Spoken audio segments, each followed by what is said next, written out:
విద్యార్థులారా ఈరోజు మనం వాస్తవ సంఖ్యల్లో 1.5 అభ్యాసం గురించి తెలుసుకుందాం. ఈ 1.5 అభ్యాసంలో ఇలాంటి సమస్యలు ఉన్నాయంటే లాగారిథం, దీన్ని మనం ఇంగ్లీష్ లాగారిథం అంటాం, తెలుగులో సంవర్గమానాలు అంటాం. ఇప్పుడు మీకు గత తరగతుల్లో ఎక్కడ కూడా మీకు ఈ సంవర్గమానాలు కానీ లాగారిథం అనే మాట కానీ వినలేదు. ఇప్పుడు కొత్తగా అనిపిస్తుంది, కానీ చాలా ఈజీ సబ్జెక్టు. ఇందులో మనకు క్వశ్చన్స్ అడగడం జరిగింది, హాఫ్ మార్క్ బిట్ క్వశ్చన్స్ కింద, అదేవిధంగా 1 మార్క్ 4 మార్క్స్ కింద కూడా అడగడం జరిగింది. కాబట్టి ఈ ఒక అభ్యాసం నుంచి బాగా క్వశ్చన్స్ గత సంవత్సరాల నుంచి చూసినట్లయితే వస్తూనే ఉన్నాయి. చాలా ఈజీనే, మీరు నేర్చుకుంటారు. కొంచెం కాన్సన్ట్రేట్ పెట్టి వీటిని అర్థం చేసుకోవడానికి ప్రయత్నించండి. ఇప్పుడు మనము 1.5 అభ్యాసంలో సంవర్గమానాలు అంటే ఏంటో ముందుగా అర్థం చేసుకుందాం. ఏ మరియు ఎన్లు ధనపూర్ణ సంఖ్యలై ఏ ఇస్ గ్రేటర్ దాన్ 0, అదేవిధంగా a is not is equal to 1, n is greater than 0 అవుతూ a power x is equal to n అయినా దీనిని సంవర్గమాన రూపంలో log n to the base a is equal to x అని రాస్తాము. ఇక్కడ a comma ఎన్లు ఈజ్ బిలాంగ్స్ టు ఆర్ అయి ఉంటాయి. దీన్ని కొంచెం బాగా గుర్తించుకోవడానికి ప్రయత్నించండి. ఇప్పుడు మనకు ఏ మరియు ఎన్లు ధనపూర్ణ సంఖ్యలై ఉండాలి. కండిషన్, ఖచ్చితంగా ఉండాల్సిన కండిషన్ ఏ కామా ఎన్లు ఖచ్చితంగా ధనపూర్ణ సంఖ్యలై ఉండాలి. అంటే వాస్తవ సంఖ్యలు చెందిన ఎన్నంత మాత్రాన ఇక్కడ రుణపూర్ణ సంఖ్యలు రావు, ఖచ్చితంగా ధనపూర్ణ సంఖ్యలై ఉండాలి. అదే విధంగా ఏ 0 కన్నా ఎక్కువ ఉండాలి ఏ స్థానంలో విలువలు, అదేవిధంగా 1కి సమానంగా ఉండకూడదు, అంటే 1 కూడా ఉండకూడదు, 0 కన్నా ఎక్కువనే ఉండాలి విలువలు అనే కండిషన్. దీనికి రెండు కండిషన్స్. ఎన్ మాత్రం 0 కన్నా పెద్దదై ఉండాలి విలువలని ఎన్ స్థానంలో. ఈ కండిషన్ మీరు బాగా గుర్తించుకోండి, ఎందుకంటే హాఫ్ బిట్ క్వశ్చన్ కింద కూడా వచ్చే అవకాశాలు ఉన్నాయి. దీనిని మనం తెలుగులో ఏ ఆధారం కాగల ఎన్ యొక్క సంవర్గమానము అని చదువుతాం. ఏ ఆధారం కాగల ఎన్ యొక్క సంవర్గమానం అని చదువుతాం. దీనిని అర్థం చేసుకోవడానికి ఇంకొక ఉదాహరణ మీకు అర్థం చేయించడానికి ప్రయత్నిస్తా. 2 to the power of x is equal to 4 గా రాసిన అనుకోండి. ఇప్పుడు 2 power x is equal to 4 అయితే మనము ఈ x విలువ ఎంత అని అడిగింది అనుకోండి. కొంతమంది ఇప్పుడు మనకు ఘాతాల న్యాయాల ప్రకారంగా తెలుసు. ఘాతాంకాల న్యాయాల ప్రకారంగా ఏంది అంటే ఘాతాలను భూములు సమానం చేసుకోవాలి, ఘాతాలను సమానం చేసుకోవాలి. దీని యొక్క భూమి 2 ఉంది, దీన్ని ఎంతకు హెచ్చిస్తే ఇది సమానం అవుతుంది అనేది కూడా మీకు, లేదా దీనిని భూములకు సమానంగా ఉండేట్లా 2కు 2 వచ్చేటట్లా కూడా రాసుకోవచ్చు, లేదా దీనికి విలువలు సమానమైనట్లా రాసుకోవచ్చు. దీని విలువను ఎంతకు హెచ్చిస్తే సమానం అవుతుందో చూద్దాం. ఎక్స్ ప్లేస్లో 2 తీసుకున్నా అనుకోండి. 2 power of 2 is equal to 4. Equal అయిందా? 2 power of 2 వాల్యూ ఎంత? 4. అంటే 2 2 4, 4కు 4 సమానమైంది. అంటే therefore x is equal to మనకు 2 అవుతుంది. ఈ విధంగా మనకు తెలుసు. ఇంకో లెక్క చెప్పుకుందాం. మనం 2 ఘాతం x is equal to 5గా తీసుకుందాం. రెండవ ఉదాహరణ 2 ఘాతం x is equal to 5 తీసుకున్నాం. ఇప్పుడు ఇంతకుముందు చెప్పిన దానిలో సమాన గుర్తుకు విలువలు అటువైపు ఇటువైపు సమానంగా ఉండాలి అన్నప్పుడు 5 కావడానికి x ఎంత హెచ్చిస్తే వస్తుంది. ఒకవేళ x is equal to 1 తీసుకున్నాం అనుకోండి, 2 ఘాతం 1గా 5కు సరిపోదు, నాట్ ఈజ్ ఈక్వల్ అన్నప్పుడు x స్థానంలో నేను 2 తీసుకున్నా అనుకోండి, అప్పుడు 2 ఘాతం 2 ఈజ్ ఈక్వల్ టు 5. అంటే ఈ 2 2 4 ఈజ్ ఈక్వల్ టు 5. ఇది కూడా సరిపోలేదు 4కి. ఇంకొకటి x ఈజ్ ఈక్వల్ టు 3 తీసుకున్నాను అనుకోండి, x స్థానంలో 2 power 3 ఈజ్ ఈక్వల్ టు 5 అవుతుంది. అంటే 2ను 3 సార్లు గుణించినట్లయితే 2 2 4, 4 2 8 ఈజ్ ఈక్వల్ టు 5 అవుతుంది. అసలు సరిపోలే, 5 కన్నా ఎక్కువ దాటిపోతుంది. కాబట్టి మనము x విలువలు దేనికి తీసుకోవాలో అనేది సంశయం. ఇక్కడ ఎంతకు తీసుకోవాలి అనేది, ఇలాంటి సందర్భాలలో మనం లాగారిథాన్ని ఉపయోగిస్తాం. ఇలాంటి సందర్భాలలో లాగారిథం ఉపయోగించడం వల్ల, మనం కామన్ లాగారిథం ఉపయోగించడం వల్ల చాలా సులభంగా ఇలాంటి విలువలన్నింటినీ కూడా కనుక్కోవచ్చు. ఇలాంటి విలువను కనుక్కోవచ్చు.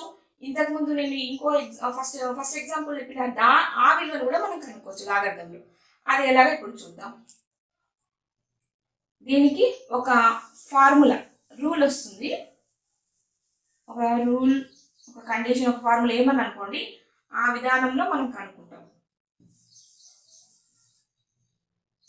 ఏ power x is equal to n మనకు సూత్రంలో ఉంది.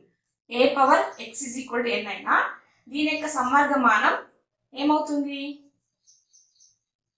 Log n to the base a is equal to x అవుతుంది. మనం ఇంతకుముందు నిర్వచించుకున్న నిర్వచనం ప్రకారంగా ఏ పవర్ ఎక్స్ ఉన్నప్పుడు ఈజ్ ఈక్వల్ టు ఎన్ అయినప్పుడు దీని యొక్క సమ్మర్గమానం రూపం ఈ విధంగా మారిపోతుంది. అంటే దీనికి కొంచెం డిఫరెంట్, ఇక్కడ ఉన్న ఎన్ ఇటువైపు వస్తుంది, ఇక్కడ ఉన్న ఎక్స్ ఇటువైపు వస్తుంది, జస్ట్ చేంజ్. ఇది మనము ఇంతకుముందు చదువుకున్న ఘాతాంకాల యొక్క న్యాయాల కిందికి వస్తుంది. ఈ రూపము సమ్మర్గమానం రూపం కిందికి మారిపోతుంది. ఈ ఘాతాంకాలను మనం సమ్మర్గమానం రూపంలోకి మార్చాలంటే జస్ట్ ఇక్కడున్న ఎన్ను ఇటు తీసుకొస్తాం, ఇటున్న ఎక్స్ ఇటువైపు తీసుకొస్తాం, సమ్మర్గమానాన్ని అప్లై చేస్తాం. ఇప్పుడు మనము 1.5 అభ్యాసంలో 1వ బిట్లో ఉన్న సమస్యలను ఎలా సాధించాలో చూద్దాం.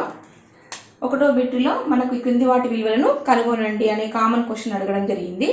అందులో 1వ ప్రశ్న లాగ్ 25 టు ది బేస్ 5, దీన్ని మనం తెలుగులో 5 ఆధారం కాగలిగిన 25 యొక్క సమ్మర్గమానం అని చదువుతాం. తెలుగులో చదవడం కొంచెం లేట్ అవుతుంది కాబట్టి నేను ఇంగ్లీష్లోనే చెప్పుకుంటూ వెళ్తా, కానీ తెలుగులో మాత్రం 5 ఆధారం కాగలిగిన 25 యొక్క సమ్మర్గమానం అని చదువుతాం. ఇప్పుడు మనకు విలువను కనుక్కోండి అన్నప్పుడు సాధన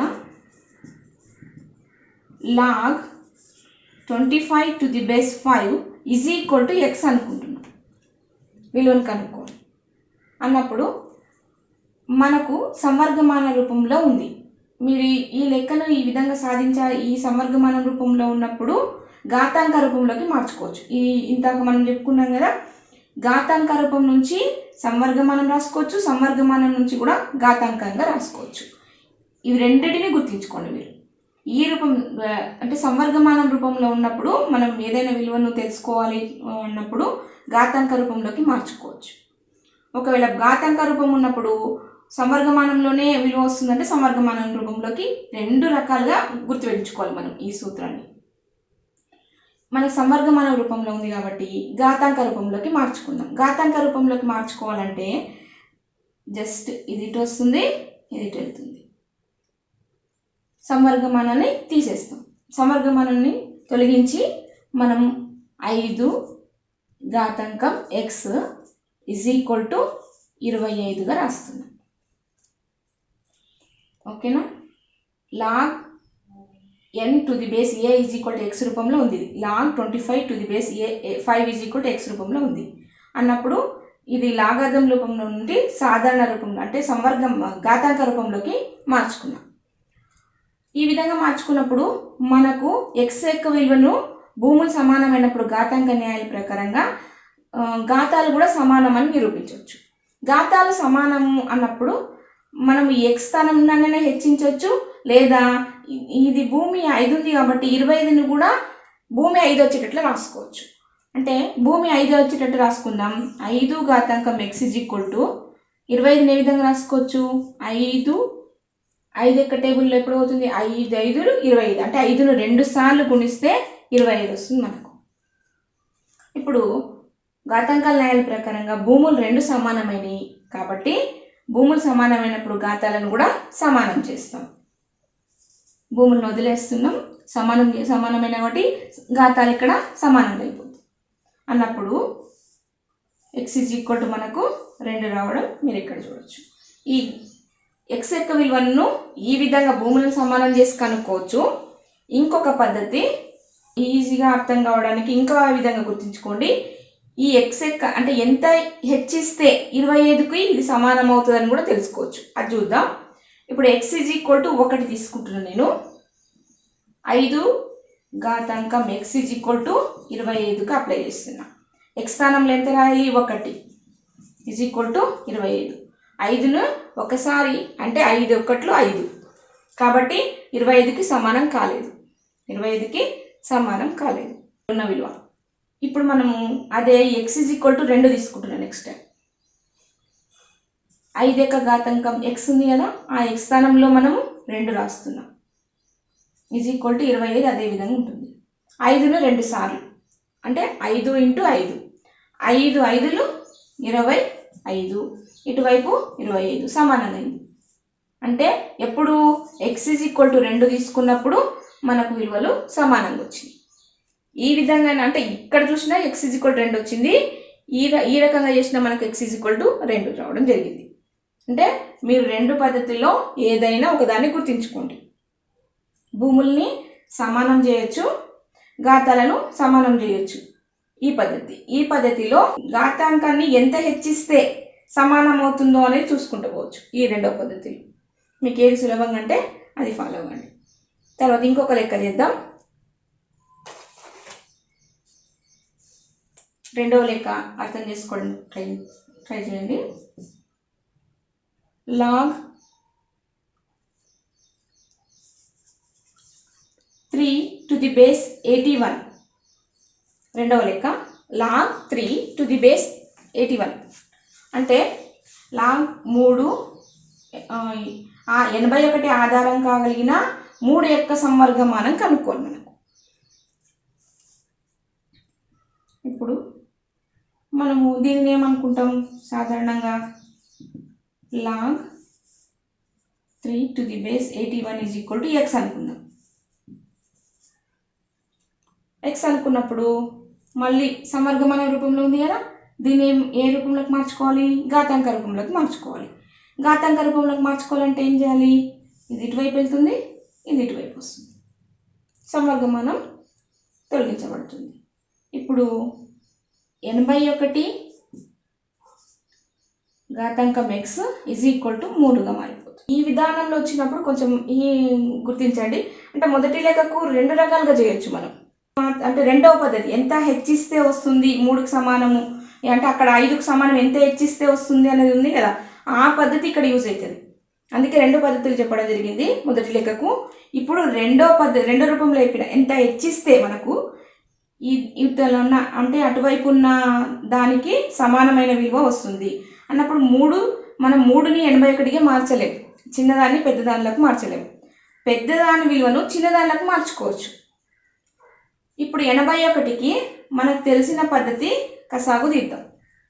అంటే 3 వచ్చేటట్లు, 3 2 6, 2 మిగులుతుంది, 3 7 21, 3 9 27, 3 3 9, 3 1 3. ఇప్పుడు 81ని మనం ఏ విధంగా రాస్తాం, 3 ఘాతాంకం 4 whole to the power of x = 3గా రాస్తుంది. ఇప్పుడు భూములను సమానంగా వచ్చినాయి. ఇక్కడ మీరు చూస్తే ఘాతాలను పోల్చాలంటే దీని ఘాతం ఏం లేదని చెప్తారు పిల్లలు.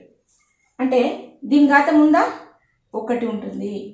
ఎప్పటికైనా ఏం లేదనుకున్నా కూడా దాని ప్రతి సంఖ్య యొక్క ఘాతాంకం 1 ఉంటుంది అన్నప్పుడు మన భూములు 2 సమానమైనవి అన్నప్పుడు 4 × x = 1గా రాస్తాం.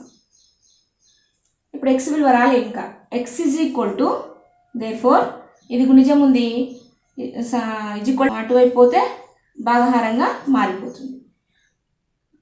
దేర్ఫోర్ x = 1/4 అనేది రెండవ ప్రశ్న యొక్క సమాధానం.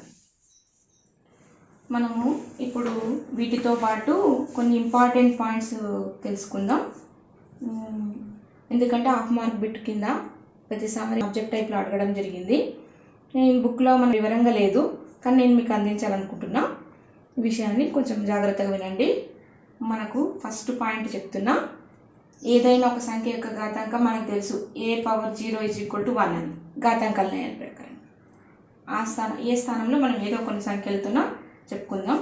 3 ఘాతాంకం 0 = 1గా రాసుకుందాం ఈ ఘాతాంకాల న్యాయాల ప్రకారం. అదేవిధంగా ఇంకొక సంఖ్య తీసుకుందాం, 2 ఘాతాంకం 0 = 1 రాసుకుందాం, 5 ఘాతాంకం 0 = 1 రాసుకుందాం. అంటే ఇది ఘాతాంకాల న్యాయం ప్రకారంగా a⁻0 = 1 అనేది మనకు తెలుసు. ఈ ఘాతాంకాల రూపంలో ఉన్నప్పుడు మనం సమవర్గమానం రూపంలోకి మార్చుకోవాలి. ఇప్పుడు ఈ ఘాతాంక రూపంలో ఇది ఉంది అన్నప్పుడు మనం ఏ సమవర్గమానం రూపంలోకి ఈ విధంగా మార్చుకోవాలి అన్నప్పుడు ఇది ఇటువైపు వెళ్తుంది, ఇది ఇటువైపు వెళ్తుంది. అంటే log 1⁻³ ఇది ఇటువైపు వస్తే =0 అవుతుంది. తర్వాత రెండవ లెక్క log 1⁻² = 0 అయిపోతుంది. log మూడవది 1⁵ = 0 అయిపోతుంది. మూడు సందర్భాలు చూడండి. మనకు తెలిసిన ఘాతాంకాల న్యాయము a⁻0 = 1. a⁻0 స్థానంలో నేను కొన్ని సంఖ్యలు a1 3 ఘాతం 0 = 1, 2 ఘాతం 0 = 1, 5 ఘాతం 0 = 1గా రాసుకున్నాం ఘాతాంక రూపంలో. వీటిని మనం సమవర్గమానం రూపంలో రాసుకుంటే ఈ విధంగా మారిపోయింది. అంటే దీన్ని బట్టి మనం ఏం గుర్తుంచుకోవాలంటే ఏ భూమికైనా లేదా ఏ ఆధారానికైనా సంవర్గమానం 1 యొక్క విలువ 0. అదే అర్థం. ఈ కండిషన్ గుర్తుంచుకొని రాసుకోండి. ఏ భూమికైనా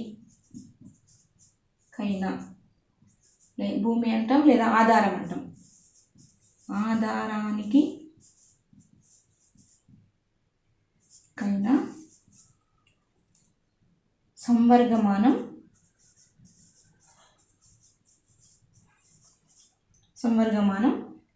1 యొక్క విలువ 0. ఇది గుర్తుంచుకోండి. పార్ట్ బి కింద అడుగుతుండ్రు. ఏ భూమికైనా ఏ ఆధారమైనా. ఇప్పుడు చూడండి, భూములు ఇక్కడ 3 ఉంది, ఇక్కడ 2 ఉంది, ఇక్కడ 5 ఉంది. భూములు మాత్రమే వేరువేరుగా ఉన్నాయి. భూములు వేరువేరుగా ఉన్నా కూడా సంవర్గమానం 1 1 1. అదే విషయము ఏ భూమికైనా సంవర్గమానం 1 యొక్క విలువ ఎప్పటికీ 0. ఇది గుర్తుంచుకోండి. ఫస్ట్ పాయింట్గా నోట్ చేసుకోండి మీరు. తర్వాత ఇంకొక పాయింట్ చెప్తా. తర్వాత సెకండ్ పాయింట్ కింద ఇంకొకటి రాసుకుందాం మనం. a⁻1 = a అని తెలుసు మనం. ఘాతాంక రూపం మనకు ఘాతాంక రూపం న్యాయం ప్రకారంగా ఏ ఒక్కసారి ఉంటే ఏగా ఈ విధంగా కూడా రాసుకోవచ్చు. ఈ కండిషన్ ద్వారా 3⁻1 = 3 అవుతుంది. 5⁻1 = 5 అవుతుంది. 7⁻1 = 7 అవుతుంది. 7కు సమానం. ఈ విధంగా మనము వీటిని ఘాతాంక రూపంలో ఉన్నాయి కదా, మనము సంవర్గమాన రూపంలోకి అప్లై చేస్తాం. ఇది ఇటువైపు, ఇది ఇటువైపు వస్తుంది. అంటే log 3⁻³ = 1. దీని విధంగా రాసుకోవచ్చు. log 5⁵ = 1. దీన్ని log 7⁵ = 1. మీరు సంవర్గమానంలో విలువలను చూడండి. భూమి ఆధారం ఏదున్నా దాని సంవర్గమానం సేమ్ ఉంటే దాని విలువ 1 అయిపోయింది. ఇక్కడ కూడా భూమికి దాని సంవర్గమానం సేమ్ ఉన్నప్పుడు భూమి సంవర్గమానాలు దాని విలువ 1. భూమి సంవర్గమానాలు సేమ్ ఉన్నప్పుడు దాని విలువ 1. దీన్ని ఏ విధంగా రాసుకుంటారు? భూమి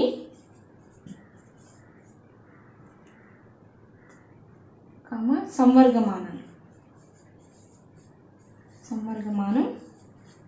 సమానంగా ఉన్నట్లయితే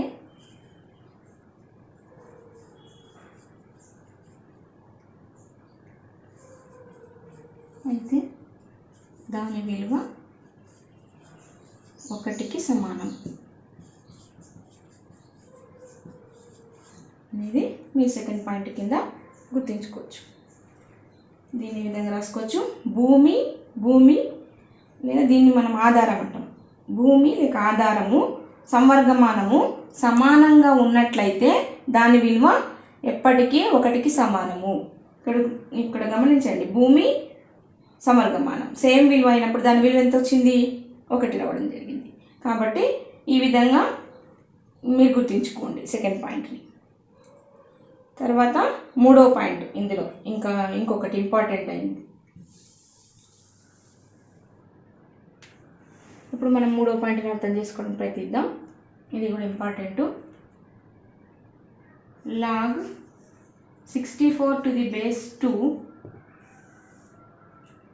log 64 to the base 4 log 64 to the base 8 తీసుకుంటున్నాను. అక్కడ మీరు ఇక్కడ గమనించండి, నేను తీసుకున్న కొన్ని ఉదాహరణ లెక్కలు సమర్గమనాలు తీసుకుంటే దాని 64 సమర్గమానాలు అన్నిటికీ 64 ఉంది. అంటే సమాన సమర్గమానాలు తీసుకున్నా, వేరు వేరు ఆధారాలు తీసుకున్నా, ఆధారాలు అనొచ్చు, భూములు అనొచ్చు, వేరువేరుగా భూములు తీసుకున్న సమర్గమానాలు సమానంగా ఉన్నాయి.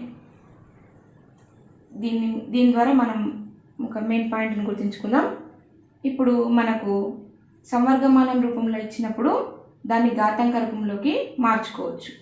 దీని నుంచి అంటే ఘాతాంక రూపం ఇచ్చినప్పుడు సమర్గమానం ఇచ్చినప్పుడు ఘాతాంక రూపం విలువలు కనుక్కోవడానికి రెండు విధాలుగా మనం గుర్తించుకోవాలి. కాబట్టి ఇప్పుడు మనకు సమర్గమానం రూపంలో ఇచ్చింది కాబట్టి దీన్ని ఏ విధంగా రాసుకుందాం, ఘాతాంక రూపంలోకి రాసుకుందాం. ఇచ్చిన లెక్క log 64 to the base 2 is equal to x అనుకుంటున్నాం. సమర్గమానం నుంచి నేను ఘాతాంక రూపంలోకి మార్చుకోవాలంటే ఈ విలువ ఇక్కడ ట్రాన్స్ఫర్ అవుతుంది, ఈ విలువ ఇక్కడికి వస్తుంది. 2 ఘాతాంకం x is equal to 64గా రాసుకుంటున్నాం. బాగా చూడండి, ఈ రూపంలో ఉన్నదని ఈ రూపంలోకి మార్చుకున్నది ఘాతాంక రూపంలో. ఇప్పుడు మనము 2ని 64గా మార్చలేము. అంటే 2ని ఎంత హెచ్చిస్తే 64కు సమానం అవుతుందో అనేది కొంచెం మీకు కష్టమవుతుంది. ఇప్పుడు నా పెద్దదాన్ని చిన్నదానిలోకి మార్చుకోవచ్చు అన్నప్పుడు పెద్దది 64 ఉంది అంటే 2 వచ్చేటట్లు మనం 64ని ఏ విధంగా రాసుకోవచ్చు అనేది మనం చాలా సులభంగా గుర్తుంచుకోవచ్చు కసాగు ద్వారా. 64ని మనం కసాగు తీస్తున్నాం. 2 3లు 6, 2 2లు 4, 2 1లు 2, 2 6లు 12, 2 8లు 16, 2 4లు 8, 2 2లు 4, 2 1లు 2. 2 ప్రధాన సంఖ్య వచ్చింది కాబట్టి ఆపేయచ్చు, ఇంకా 1 వరకు చేసినా చేయొచ్చు. ఇప్పుడు చూడండి, మనకు 64కి 2 రూపంలో వచ్చేటట్టు రాసుకుంటే 2 గుణిజాలుగా 2ని 1 2 3 4 5 6 సార్లు రావచ్చు. అంటే 2 ఘాతాంకం x is equal to 64ని 2 × 2 × 2 × 2 × 2 అంటే 2 ఘాతాంకం 6 సార్లుగా రాసుకోవచ్చు. మన ఘాతాంకాల న్యాయాల ప్రకారంగా భూములు సమానం అన్నప్పుడు ఘాతాలు కూడా సమానం. ఘాతాలు ఏమున్నాయి, x is equal to 6.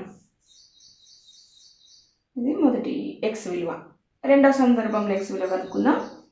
రెండవ సందర్భంలో కూడా మనం same log 64 to the base 4 is equal to x అనుకుందాం.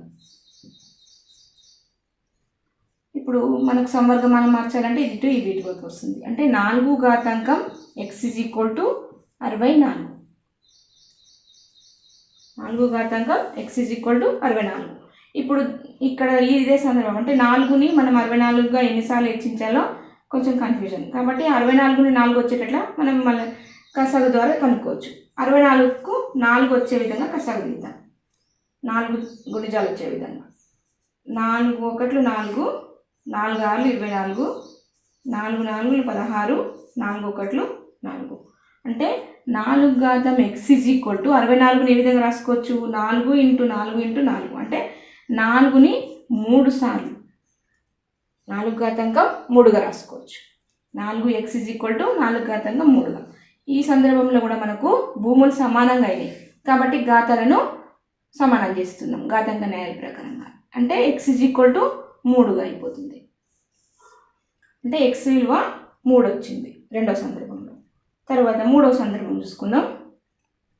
ఇచ్చిన విలువను log 64 to the base 8 is equal to x అనుకుంటున్నా. అన్నప్పుడు ఇది ఇటువైపు ఘాతాంక రూపం రాస్తే 8 power x is equal to 64. Same ఈ సందర్భంలో కూడా మనము 64ను 8 గుణిజాలుగా రాసుకోవచ్చు. 8 వచ్చే విధంగా రాసుకోవచ్చు. అంటే మనం కసాగు తీసుకోవాలి 64ని. 8 8లు 64 డైరెక్ట్. కాబట్టి మనకు 8 ఇక్కడే వచ్చేసి ఆపేస్తున్నాం. 8 ఘాతాంకం x = 64 ఏ విధంగా రాసుకోవచ్చు? 8 ఘాతాంకం 2గా రాసుకోవచ్చు. ఈ సందర్భంలో కూడా మనకు భూములు సమానం కాబట్టి ఘాతం x = 2 అవుతుంది. ఇప్పుడు లెక్కను బాగా ఒకసారి చూడండి. సమస్య ఏముందంటే సంవర్గమానాలు అన్ని సందర్భాలు సమానంగా ఉన్నాయి. నేను తీసుకున్న 3 సందర్భాలు. ఆధారాలు మాత్రం వేరువేరుగా ఉన్నాయి, విభిన్నంగా ఉన్నాయి. ఆధారాలు మాత్రం ఒకసారి 2, ఒకసారి 4, ఒకసారి 8 ఉంది అన్నప్పుడు మనకు విలువలు ఏం రావడం జరిగిందంటే విలువలు కూడా వేరువేరుగా వచ్చినాయి. అంటే దీన్ని బట్టి మీరు ఏం గుర్తుంచుకోవచ్చు? దీనికి ఒక పాయింట్ని గుర్తుంచుకోవచ్చు. ఇప్పుడు మనం 3వ పాయింట్ని ఏ విధంగా గుర్తుంచుకోవాలంటే ఒక సంఖ్య యొక్క సంవర్గమానాలు విభిన్న భూములు లేదా దాన్ని ఆధారాలు అంటాం, ఆధారాలకు వేరువేరుగా ఉంటాయి అనే విషయాన్ని గుర్తుంచుకోవాలి. ఒక సంఖ్య యొక్క సంవర్గమానాలు విభిన్న భూములు లేదా ఆధారాలకు వేరువేరుగా ఉంటాయి అని చెప్పుకోవడం, ఉంటాయి అనేది ఇక్కడ మనం నిరూపించుకోవడం జరిగింది. ఇది 3వ పాయింట్ కింద గుర్తుంచుకోండి. ఈ 3 పాయింట్లు కూడా మీకు హాఫ్ బిట్ 1 మార్క్ కింద అడిగే అవకాశాలు ఉన్నాయి. ఇది ఉన్నది ఒకటే అభ్యాసం, కానీ మనకు మ్యాక్సిమం ఒక 5 మార్క్స్ క్వశ్చన్స్ ఇక్కడ నుంచి మనకు కలిసి వస్తాయి. కాబట్టి ఈ చిన్న చిన్న పాయింట్లను కూడా మీరు ఈ విధంగా గుర్తుంచుకోవడానికి ప్రయత్నించండి. ఆ తర్వాత మనకి ఇంకొక చిన్న పాయింట్ చెప్పుకుందాం. మీకు బుక్లో ఇవ్వడం జరిగింది పూర్ణాంక భాగం అంటే లాక్షాన్ని, దీనికి ఇంకొక సంవర్గమానానికి ఏ రూపాలు అంటారు మీ ఉపాధ్యాయుని అడిగి తెలుసుకోండి అని అడగడం జరిగింది. గమనికలాగా ఆ విషయాన్ని మనం అర్థం చేసుకుందాం. ఇప్పుడు మనము లాక్షణిక మాంటిస్ అనే వాటి యొక్క అర్థాన్ని తెలుసుకుందాం. సంఖ్యల సంవర్గమానాల్లో మనకు 2 భాగాలు కలిగి ఉంటాయి. ఒకటి పూర్ణాంక భాగము, రెండవది దశాంశ భాగం. దాన్ని మనం ఇంకా అర్థం చేసుకోవడానికి ప్రయత్నిద్దాం. సంఖ్యల సంవర్గమానాల పూర్ణాంక దశాంశ భాగాలను కలిగి ఉంటాయి. ఈ పూర్ణాంక భాగాన్ని లాక్షణిక అని, దశాంశ భాగాన్ని మాంటిస్ అని అంటారు. ఇందులో 3 అంశాలు గుర్తుంచుకోవాలి. 3 అంశాల్లో మొట్టమొదటి అంశము ఒక అంకె సంవర్గమానాల లాక్షణిక 0. ఒక అంకెది సంవర్గమానం లాక్షణికం అంటే లాగార్థం 1 అంకెది కనుక్కునేటప్పుడు దాని లాక్షణిక భాగం 0 అయిపోతుంది. రెండవ పాయింట్ 2 అంకెల సంఖ్య సంవర్గమానాల లాక్షణిక 1 అంటే లాగార్థంలో 2 అంకెల విలువ కనుక్కునేటప్పుడు లాక్షణిక భాగం 1గా ఉంటుంది. మూడో అంశం 3 అంకెల సంఖ్య సంవర్గమానాల లాక్షణిక 2 అంటే లాగార్థంలో అంటే 3 అంకెల సంఖ్య మనం కనుక్కోవాలంటే దాని యొక్క లాక్షణిక భాగంలో 2 రాసుకోవాల్సి వస్తుంది. అంటే 1 ఉన్నప్పుడు 0 అయింది, 2 ఉన్నప్పుడు 2 అంకెలు ఉన్నప్పుడు 1గా మారిపోయింది, 3 అంకెలు ఉన్నప్పుడు 2గా అయిపోయింది. అంటే ఒకటి తగ్గుతుంది. అంటే దీన్ని ఏ విధంగా గుర్తుంచుకోవచ్చు? ఫార్ములా రూపంలో ఉంటే n-1 అంటే సంఖ్య మనం ఒక అంకె సంఖ్య అంటే n దగ్గర 1 రాసుకున్నట్లయితే n-1 ఒక అంకెనే కనుక్కోవాలి కాబట్టి n స్థానంలో 1 అనుకున్నాం అనుకోండి, ఒక అంకె కనుక్కోవాలి కాబట్టి n-1 ఫార్ములాను గుర్తుంచుకుంటే n దగ్గర 1, ఆల్రెడీ మనకు ఫార్ములాలో 1 ఉంది కాబట్టి తీసేస్తే 0. అంటే ఒక అంకెలు కనుక్కోవాలంటే 0. అదేవిధంగా ఇదే n-1 రెండు అంకెలు కనుక్కోవాలనుకోండి అంటే నెంబర్ ఆఫ్ ఎన్ని 2 అంకెల సంఖ్య 2 ఉందనుకోండి, అప్పుడు n-1 ఎంత అవుతుంది? 1. అంటే 2 అంకెల యొక్క లాక్షణిక భాగం 1గా, 3 అంకెల యొక్క లాక్షణిక భాగం 2గా మారిపోతుంది. ఈ ఫార్ములాను కనుక మనం ఈ విధంగా గుర్తుంచుకుంటే. ఇప్పుడు దీన్ని ఇంకా మంచిగా అర్థం చేసుకోవడానికి ఇంకొక ఉదాహరణ చెప్తా. ఎగ్జాంపుల్ లాగ్ 195 కనుక్కుందాం. దీని యొక్క లాక్షణిక భాగం అదేవిధంగా మాంటిస భాగాన్ని కనుక్కుందాం. సంవర్గమానంలో 195 యొక్క సంవర్గమానం విలువ కనుక్కోవాలంటే మొదటగా మీకు 198 లాగార్థంలో ఉండదు కాబట్టి లాగార్థంలో 19ని తీసుకుందాం. మనం మొదట ఉన్న 2 అంకెలను తీసుకుందాం. 2 అంకెలు సంఖ్య ఏమవుతుంది? 19 అవుతుంది. అంటే 19ని లాగార్థం టేబుల్లో 19 ఈ విధంగా ఉంటాయి. ఇక్కడ లైన్లో 19, దీనికి అడ్డంగా 5, ఇటు 1 2 3 0 1 2 3 4 ఈ విధంగా ఉంటాయి. ఇక్కడనేమో 10 నుంచి ఉంటుంది. 10, 11, 12, 13, 14, 15, 16, 17, 18, 19 ఈ విధంగా నిలువుగా 19, అడ్డంగా 5కు ఎదురుగా ఉన్నదని గుర్తిద్దాం. ఇది మనకు లాగారిథం పట్టిక. మనం తీసుకున్నది లాగ్ 195. 195లో ఫస్ట్ 2 అంకెలు సంఖ్య 19 అవుతుంది. ఇక్కడ 19 ఉంది. ఈ నిలువుగా 19కి ఎదురుగా అడ్డంగా ఉన్న 5ను గుర్తిద్దాం. ఇక్కడ ఉంది. అంటే దీని విలువ మనకు 2900. అంటే 195ని ఈ విధంగా చూడాలి. 19, 5 ఈ విధంగా చూసినట్లయితే మనకు 2900 రావడం మీరు ఇక్కడ గుర్తించవచ్చు. ఇక్కడ 2. ఇప్పుడు మనం ఇక్కడ 3 అంకెలు అన్నాం కదా. 3 అంకెలు అంటే 3 అంకెల సంఖ్య యొక్క సంవర్గమానం లాక్షణికం 2. అంటే 3 అంకెలు 1, 9, 5 అంటే 3 అంకెల సంఖ్య ఉంది కాబట్టి లాక్షణిక భాగం 2 అవుతుంది. దీని ప్రకారంగా మనకు పైన ఉన్న అంశాలలో అన్నప్పుడు ఇప్పుడు మనం ఇందాక చూసుకున్నాం కదా పట్టికలో 19 అంటే 190 యొక్క సంవర్గమానం ఎంత అవుతుంది? 2900. అంటే లాగ్ 195 వాల్యూ అంటే సంవర్గమానం 195 యొక్క సంవర్గమానం 2.2900గా రాయొచ్చు. ఇప్పుడు మొదట ఉన్న పూర్ణాంక భాగం అంటే దశాంశానికి ఇతరున్న భాగాన్ని పూర్ణాంకమని, దశాంశానికి అవతలున్న భాగాన్ని మనము పూర్ణాంకము దశాంశ భాగాలు 2 భాగాలకు 2 పేర్లు గుర్తించుకోవడం జరిగింది. పూర్ణాంక భాగాన్ని లాక్షణికాన్ని, దశాంశ భాగాన్ని మాంటిస్సాని. దీన్ని ఏ విధంగా రాసుకోవచ్చు? ఇది పూర్ణాంక భాగం కాబట్టి దీన్ని ఏ విధంగా రాసుకోవచ్చు? మనము లాక్షణిక అని రాసుకోవచ్చు.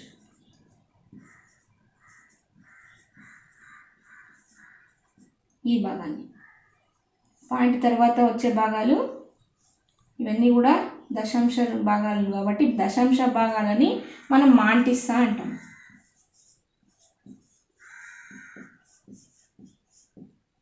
ఈ విధంగా మీరు గుర్తుంచుకోవచ్చు. మీకు గమనిక అడగడం జరిగింది లాస్ట్గా మీ ఉపాధ్యాయులను అడిగి ఈ పూర్ణాంక భాగాన్ని దశాంశ భాగాన్ని ఏ విధంగా ఏమంటారు అనేది లాగారి సంవర్గమానంలో ఈ విధంగా అంటారు. పూర్ణాంక భాగాన్ని లాక్షణికాన్ని, దశాంశ భాగాన్ని మాంటిస్సాని అంటారని గుర్తుంచుకోండి. ఇది కూడా పార్ట్ బి కింద అప్పుడప్పుడు క్వశ్చన్ వస్తుంటుంది. ఈ వీడియో కనుక మీకు నచ్చినట్లయితే లైక్ చేయండి, షేర్ చేయండి. అదేవిధంగా సబ్స్క్రైబ్ చేసుకోండి తప్పకుండా. నా అన్ని వీడియోలు కూడా మీకు ఆటోమేటిక్ వచ్చేస్తాయి. కాబట్టి మీరు ఇంకా ఏమన్నా మీకు సంశయాలు ఉంటే నాకు కమెంట్ రూపంలో తెలియజేయండి. నేను ఇంకా బెటర్గా మీకు అందించడానికి ప్రయత్నిస్తూనే ఉంటాను. Thank you.